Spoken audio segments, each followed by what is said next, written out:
Assalamualaikum warahmatullahi wabarakatuh. Perkenalkan, nama saya Febrianti. Saya berasal dari Universitas Muhammadiyah Tangerang, Fakultas Ekonomi dan Bisnis, Prodi S1 Akuntansi, semester 5, dari kelas 5 Shift 3, dengan nomor induk mahasiswa yaitu 1962 201 136. Hari ini saya akan menjelaskan tentang packing order theory. Packing order theory berlawanan dengan trade-off theory. Packing order theory menganggap bahwa tidak ada tingkat cash holding yang optimal, tetapi kas memiliki peran sebagai penyangga antara laba ditahan dan kebutuhan investasi. Menurut Meyers dan Majluf pada tahun 1984, ketika kas tersedia dalam jumlah yang berlebih dan perusahaan yakin akan profitabilitas investasi mereka, maka kelebihan kas akan dibayarkan kepada para pemegang saham dalam bentuk dividen.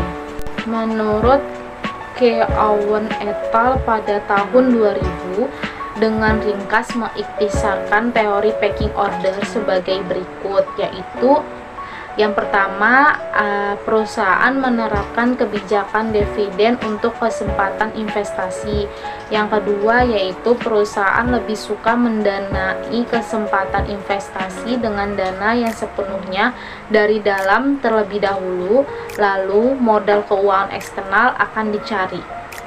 Selanjutnya, berdasarkan dari teori ini, ketika perusahaan membutuhkan dana untuk keperluan pembiayaan investasi dengan dana internal terlebih dahulu.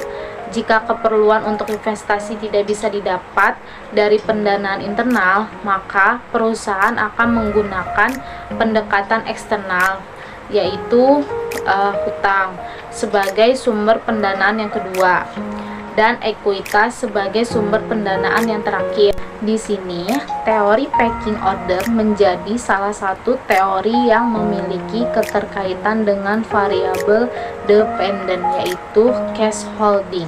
Jadi, di dalam penelitian ini, packing order teori menjelaskan faktor penentu dalam menahan kas, yang kesimpulannya yaitu bahwa tidak ada tingkat kas yang optimal, melainkan kas berperan sebagai penyangga laba ditahan dan untuk kebutuhan investasi.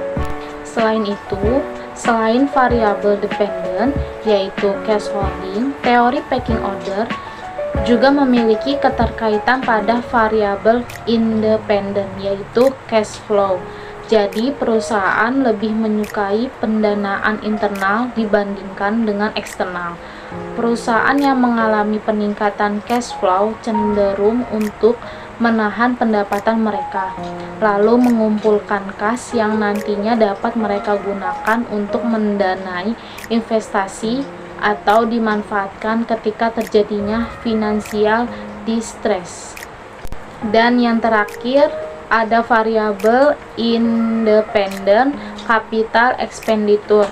Menurut teori ini, ada hubungan negatif antara capital expenditure dan kepemilikan kas, karena capital expenditure dianggap sebagai arus kas keluar, karena perusahaan yang memiliki capital expenditure berkaitan dengan dana yang dikeluarkan untuk memperoleh aset tetap.